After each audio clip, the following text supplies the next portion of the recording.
What's up? It's your boy Carcino here, and let's get into it. Let's talk about it. Some producer beef. Now, who remembers Scott Storch? Scott Storch. The man had one of the hottest runs in the game. And once he got that hot run, he started banging everything that moved in the business. You know, and once you do that, you put yourself in a whole different playing field. Because once Timbo and he was down in the Hit Factory making all these tracks and putting in all this work, he can play instruments, he don't use samples. And the fact that he can construct a beat, put drums, he knows how to make a beat. And he's been doing it, working in the Hit Factory with Timbaland, or like overseeing what he's doing, his project. And out of all the people he had, Timbaland kind of like vouched for him.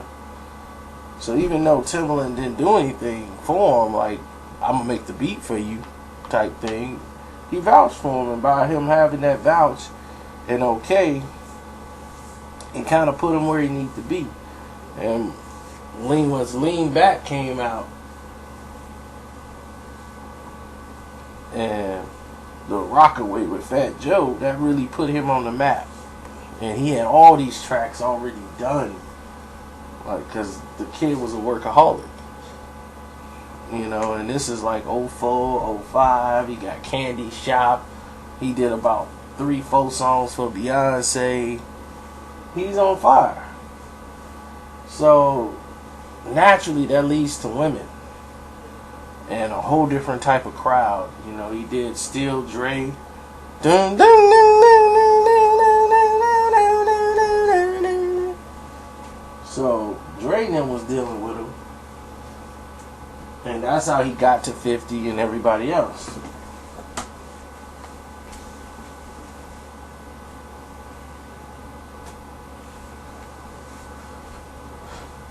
But needless to say, all of this come at a price.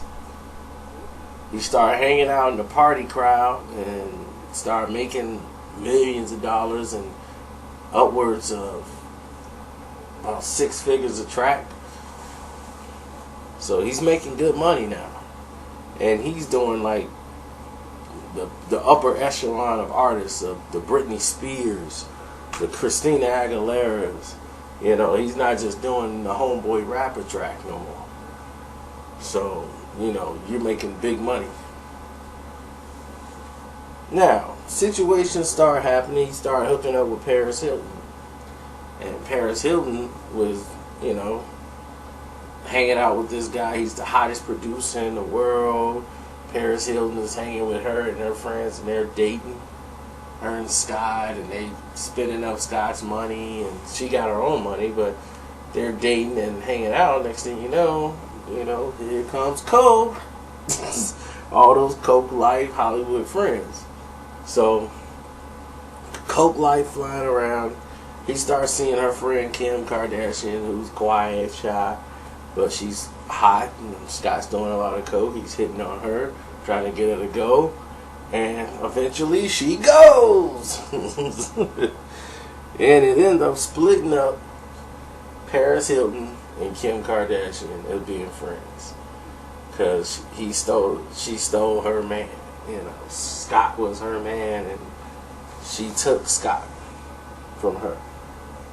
So she's looking like, I'm tired of sitting in the house. I need to be seen. So, and Scott got a lot of money, and he don't mind spending it. And he had so many millions of dollars, like 30, 40 million. And he's just blowing it all. Like, he blew all 30 million in a month. Like, not a month, but a year. So, in this process, at one of the parties, he brings Kim Kardashian. It's still 2006. He comes around, and Kanye West is around there too. And Kanye had just basically blown up like the year before. And he's still a little upset of a situation that happened between somebody choosing to go with Scott Storch beat and not his, and work with him, and he felt like, man, I'm still not even getting paid what I deserve. I gotta put out a record, a rap album for myself, just so I can get paid the same kind of money Scott doing. I want to chill like Scott. So, but he ain't really hating on Scott Storch, but he hating on Scott Storch. He was like, this guy come out of nowhere, and he already making more money than me. You know, I gotta go out and do these shows and do this and make albums to get this kind of money. He getting it already. So he over there, Scott, my man, Rookie of the Year. So he come there showing off his jewelry. Man, look how much money my man got. My man Scott Storch got this, he got that, he got the fly, beautiful girl. Hey, princess, what's your name? Oh, yeah, you Kim. I remember you. Yeah, you Paris' friend. So he's talking to her at the same time she's trying to get, be with Scott. And Scott's kind of like sitting there quiet. He kind of peeping the whole game, this whole show that Kanye's putting on. So anyway, that blows over. The 2005 Producer of the Year, they had Pharrell, they had all this other stuff. This happened in the past, and they didn't nominate Scott Storch. And a lot of people don't realize like how that works. And when you look at things like the Grammys, or to be nominated for a Grammy, you have to really be in the association of what the... Ooh, I'm so sorry. You have to be in association to like what they do. In 2005, he was blown off for Producer of the Year by the Grammys. He wasn't nominated. And even though he had the hottest songs on the radio out at the time, and most of the people would say, besides Kanye West, would say that he had the best, like most charting songs out there, and working with all these artists. Now, the problem is for Scott Storch, and the problem was, I guess I should say, for Scott Storch, was the fact that he didn't kiss up to the Grammys. And I'm going to let y'all know about how that process works. There's called the National Association of Recording Arts and Science. Okay?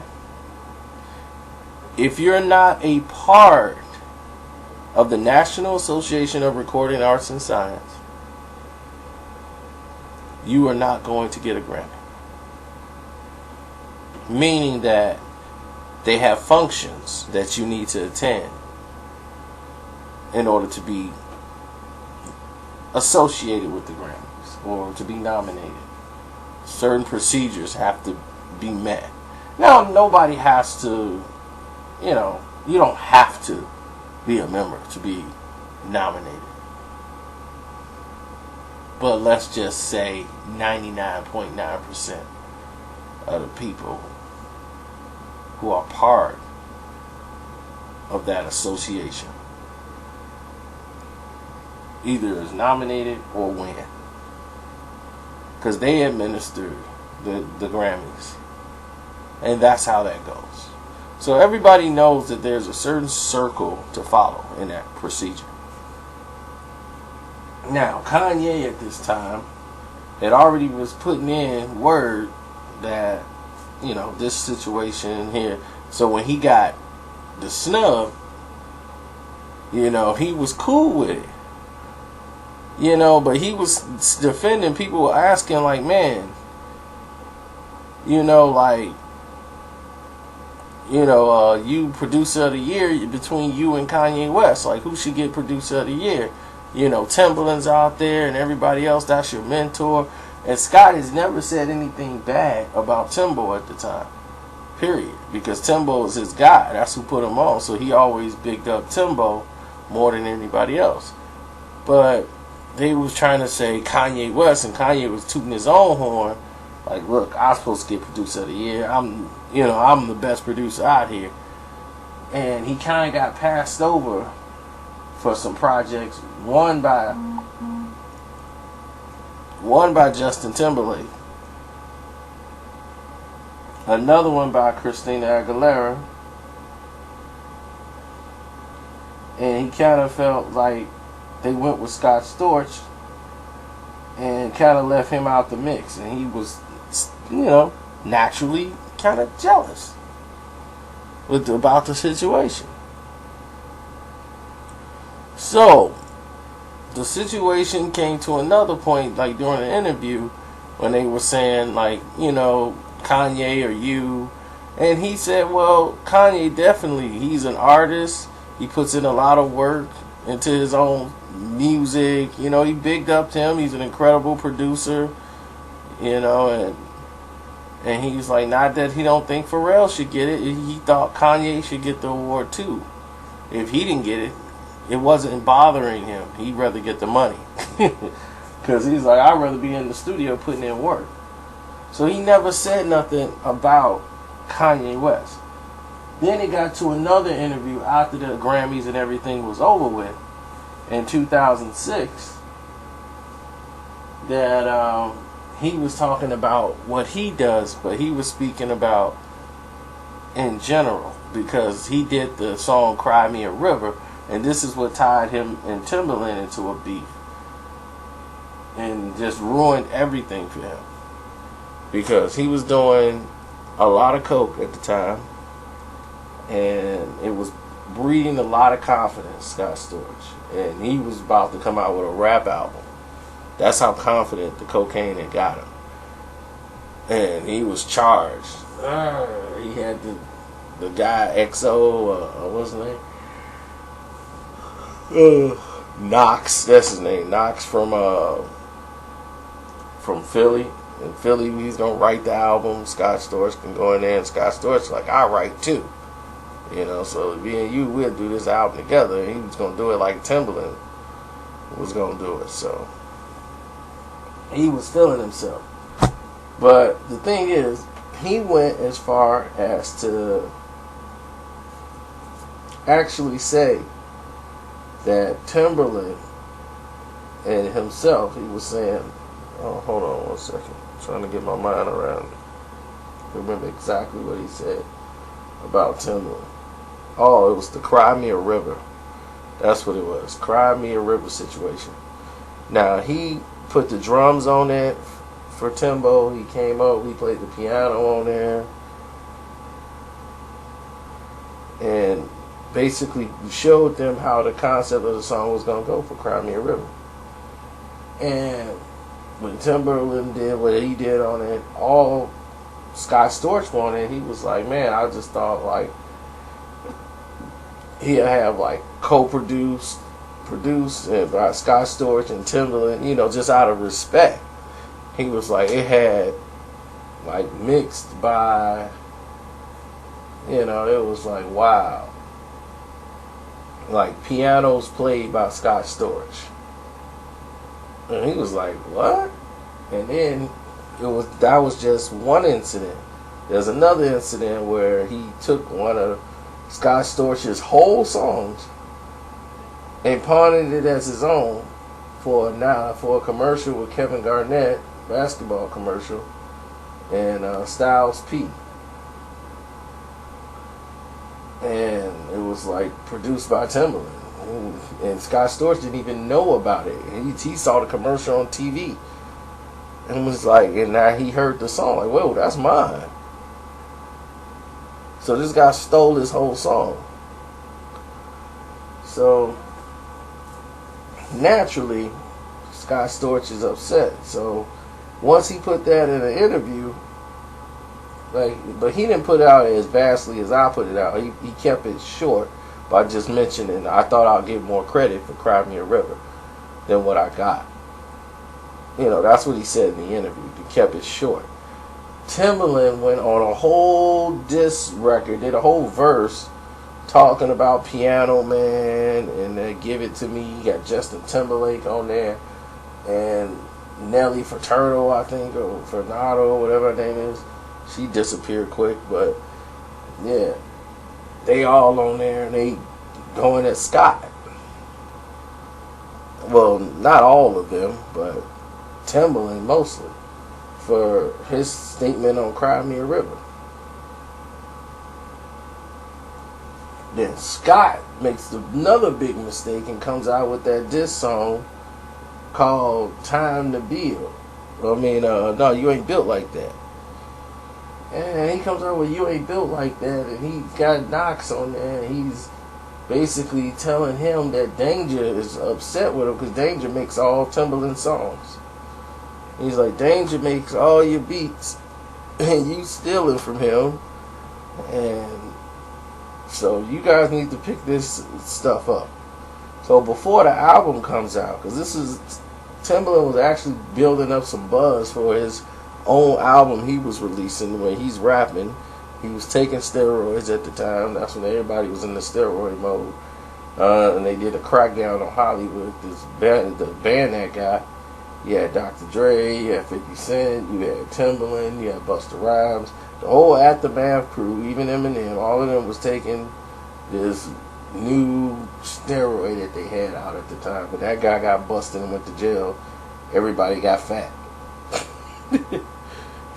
Like, everybody went from muscle to fat. Dre was like, I like what I've become these last couple of days, and I ain't never going back. I don't know about you. I ain't never going back to the way I was.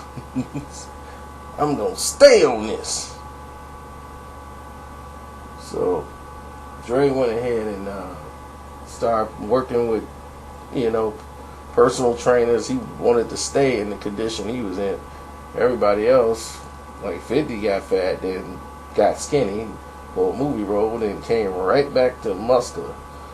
So that's how that went. Everybody else was like busting them. They couldn't keep up with the times. Buster couldn't afford them stuff no more. He just got big. So that's what happened to them. Now, when this song came out, D.O.E. dominated over everybody. Mr. D.O.E., who was signed to the label, took it as a shot for him, but it's only because Timbaland told him to go ahead and make a diss song for him, because he was writing all Timbaland, half of the album anyway, all Timbaland lyrics at least, for that album. So for what's that, Timbaland presents Shock Value or whatever. So anyway, he puts out that song, that diss record, Piano Man, towards Scott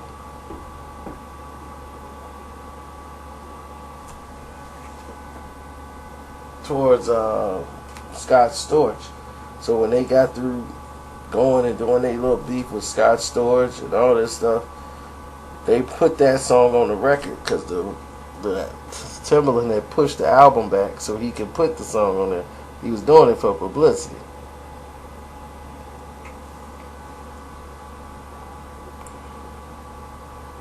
So now that this is completed and done and all this stuff, he got Carrie Hilson, because she's writing songs for people, and the record label wasn't taking off.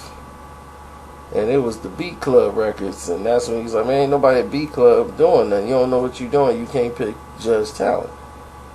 So he went back to Interscope and partnered, and they came out with the Mosley Music Group. So that was able to save him.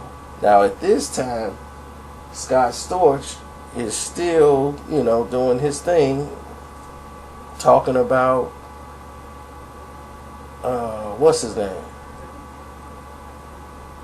He's still talking about Timbaland and all this stuff, and they getting ready to go into another direction. Like, they ain't finna diss him no more. So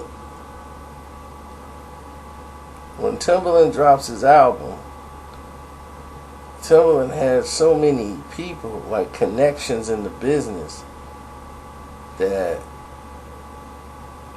it was hard for anybody to come at Timbaland. Like he had the connections, and once he merged with Interscope and did the Mosley music group, it just pushed everything back into a whole different fold.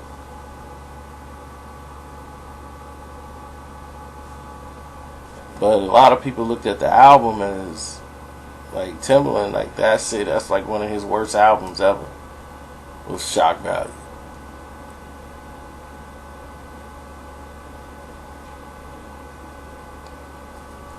But what it did was he sent a lot of people in his direction, like people not dealing with Scott Storch. Like Dr. Dre, who was Timbaland's buddy, he stopped dealing with Scott Storch. And y'all finna hear from the first time. Allegedly, Dr. Dre and Timbaland had sexual relations with one another. That's all I'm gonna say. Rumor has it, I don't know, don't want to know. It's industry banter that goes around. So once Timbaland was offended, Dr. Dre was offended. Once Dr. Dre was offended, all these other artists started to fall at the wayside. And nobody was dealing with Scott Storch no more. A lot of doors he was closed off to. No more Justin Timberlake's. No more and then he had the cocaine habit and him going through all his money, blowing it. He couldn't keep up. So Kanye's dissing. You know, everybody's dissing him. Calling him an imposter, trying to steal Kanye's beats. All Kanye wanted was Kim Kardashian. That's all Kanye wanted at the time. But Kanye was jealous at the fact that he was looked over. They put this guy in his position. So when Scott Storch left, it left a lot of opportunities for Kanye. Kanye didn't no longer have a problem with Scott Storch. So Timbaland later apologized too. Like earlier this year. And this happened back in 2007. He finally took his role and apologized and went to see Scott. Because he said, man, you know, I was wrong. You know, I was in a competitive mode at the time, and I felt like I had to compete with you, you know, out there, and I did that, and I shouldn't have did it. Because what Scott Storch wanted was just like, leave me alone so I can make my money. I don't bother nobody. I don't diss nobody. Why you dissing me? And that was it. Scott Storch and him, they actually sat down and talked. They might work together again. But when Timbaland had Scott Storch and all the people making beats, you know, his music was sounding a lot better. Now, I think he needs Scott Storch. He needs somebody in there because obviously he was more than a piano man. Because I listened to his charts, you know, and he didn't use samples. So, that's about it. That's how all that producer stuff got into it. Everybody else is doing it for either attention or ego. And Timbaland was the only one to man up to it, and Kanye won the battle by getting Kim Kardashian. I don't know if that's winning or losing. So, Scott did say Kim was the best he ever had out of all them chicks he had. So, I guess she got something going for her. She keep getting these men to throw money at her. I'm out.